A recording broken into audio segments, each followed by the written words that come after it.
नमस्कार साथियों।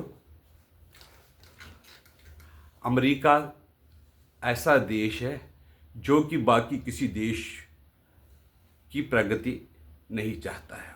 वो ये देखना चाहता है कि कोई भी देश उनके समान ना हो जाए। उनको लगता है कि अगर हमारे नंबर 1 पोजीशन को किसी में क्षमता है तो उसको पहले से ही ख़त्म कर दिया है। जैसे उन्होंने यूएसएसआर जो बना था, बड़ी शक्ति थी, तो उसको कमज़ोर करने के लिए उन्होंने नाटो बनाया। नाटो संगठन जो है, जिसमें यूरोपियन देश और अमेरिका शामिल थे, वो संगठन बनाया। मान लो उनको ये संगठन बनाना था यूएसएसआर के खिलाफ। उनको लग रहा था कि उनका प्रभाव दुनिया में बढ़ रहा है तो हमें उसका मुकाबला करना है। लेकिन जब यूएसएसआर के 15 हिस्से हो गए तो जो रशिया था वो कोई खतरा नहीं था अमेरिका के लिए। उसी वक्त उनको नाटो डिसबैंड करना चाहिए था। लेकिन उन्होंने क्या किया कि वो नाटो को एक्सपैंड करते गए, यहाँ तक कि वो पोलैंड, फिनलैंड, कई ऐसे देश थे जो पहले न्यूट्रल भी हुआ करते थे, उनको भी अपने संगठन में शामिल कर दिया। ये गेम रशिया की पुतिन ने समझी, तो उसको लग रहा था कि जिस तरह से उन्होंने हमारा यूएसएसआर ख़त्म कर दिया, शायद वो रशिया के भी हिस्से करे। यहाँ तक कि यूक्रेन को भी वो लालच दिया कि तुम नाटो में शामिल हो जाओ। शामिल तो नहीं किया। ये देखकर पुतिन ने बार बार विनती की थी यूक्रेन से और यूएस से कि आप यूक्रेन में मत आओ, आप यूक्रेन को अपना सदस्य नहीं बनाओ। लेकिन जो ज़ेलेंस्की था, उसके दिमाग में फतूर बड़ा हुआ था कि नहीं, मुझे नाटो के साथ आना है और नाटो का मेंबर बनना है। वो भी तो बना नहीं, लेकिन यूक्रेन में बहुत तबाही हुई। रूस ने उसी शक्ति को दबाने के लिए जंग किया वहाँ पर यूक्रेन में, और यूक्रेन के बहुत से हिस्सों पर कब्जा कर लिया।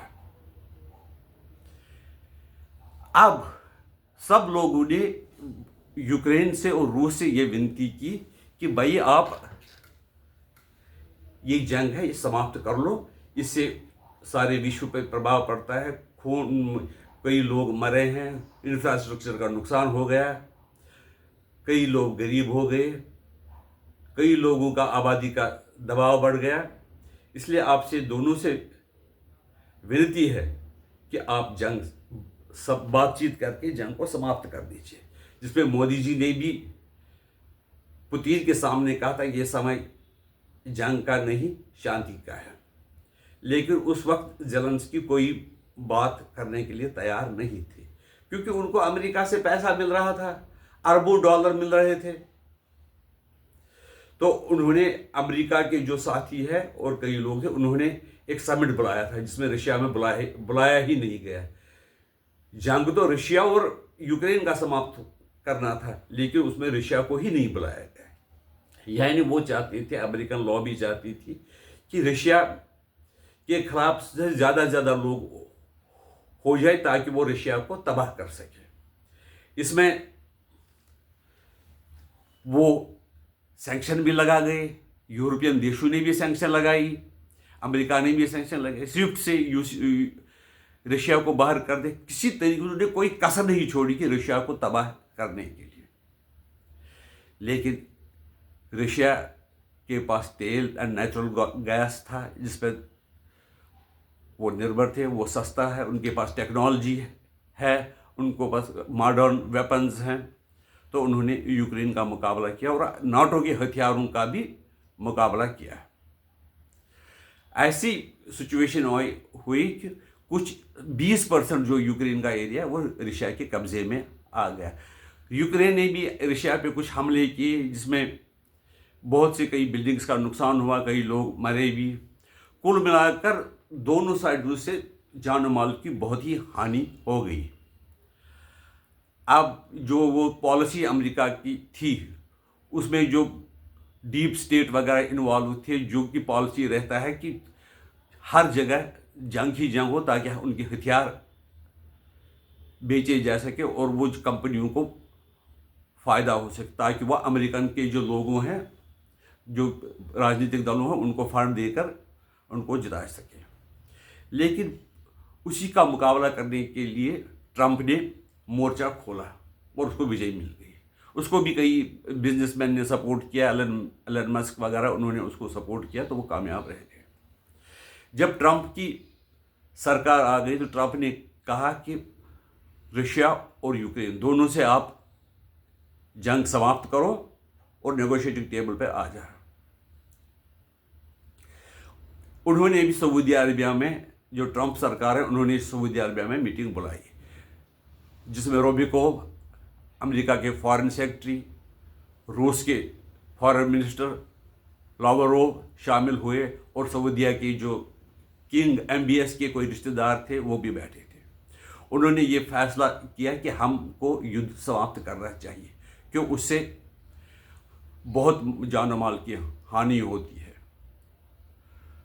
इसलिए उसमें यूक्रेन को नहीं बुलाना ठीक समझा गया। अब यूक्रेन के जो ज़ेलेंस्की है वो खुद कहते हैं कि हम रशिया के साथ बातचीत करने के लिए तैयार हैं, लेकिन ये जो अमेरिका की पॉलिसी है दूसरे कंट्रीज़ पर कंट्रोल करने की, वो पॉलिसी चाहे ट्रंप के शासन में हो, चाहे बाइडेन के शासन में, चाहे ओबामा के शासन में, वो सेम है। वो नंबर 1 रहना चाहते हैं। जो भी उनकी पोजीशन को चैलेंज करना चाहता है उसका वो किसी न किसी तरह से नुकसान पहुंचाना चाहते हैं। जैसे कि चीन, इस वक्त तो इनका बड़ा दुश्मन चीन है, उनकी नज़र पूरी चीन पर है। वो चाहते हैं कि रूस को किसी भी तरीके से अपने पाले में लाया जाए ताकि चीन को अलग थलग किया जाए। इसी सिलसिले में वो भारत की भी सहायता लेना चाहते हैं इस वक्त, क्योंकि भारत उनके लिए खतरा नहीं है। अगर भारत भी आगे चलने वाला उनके लिए खतरा बनेगा तो भारत का भी वो नुकसान पहुंचा सकते हैं। उनके जो अपने नाटो अलाई है, फ्रांस वगैरह, उनसे कोई ऑस्ट्रेलिया वाले हथियार लेते हैं, सबमरीन लेते हैं, तो उन पर वो दबाव डलवा कर उनसे वो डील रद्द करवा के अपने से ही सबमरीन वगैरह, हथियार वगैरह बेचने लिए, खरीदने के लिए मजबूर करते हैं। इसलिए अगर अमेरिका के साथ डील करना है तो बड़ी सोच से और समझदारी से काम लेना पड़ेगा। शायद इस वक्त हमारे मोदी जी हैं जो इस सिलसिले में बहुत अच्छी तरह निभा रहे हैं। उनको पता है कि अगर हमें देश को फ़ायदा पहुंचाना है तो अमेरिका के साथ कैसे डील करना है, रिश्ते कैसे बनाने हैं, और किस हद तक अमेरिका को कंसेशन देना है, किस हद तक अमेरिका से दूर रहना है, और किस हद तक रशिया का सपोर्ट लेना है। अगर कभी वो चाहते हैं कि वो कहेंगे कि हम आप तेल हमसे ही ले लो, लेकिन मोदी जी समझदार है, वो कहेंगे कि अगर हमें रशिया से सस्ता तेल मिलता है, अगर आप हमें उससे ज़्यादा सस्ता दोगे तो हम तैयार हैं। आपकी सोच इसके बारे में क्या है? नमस्कार।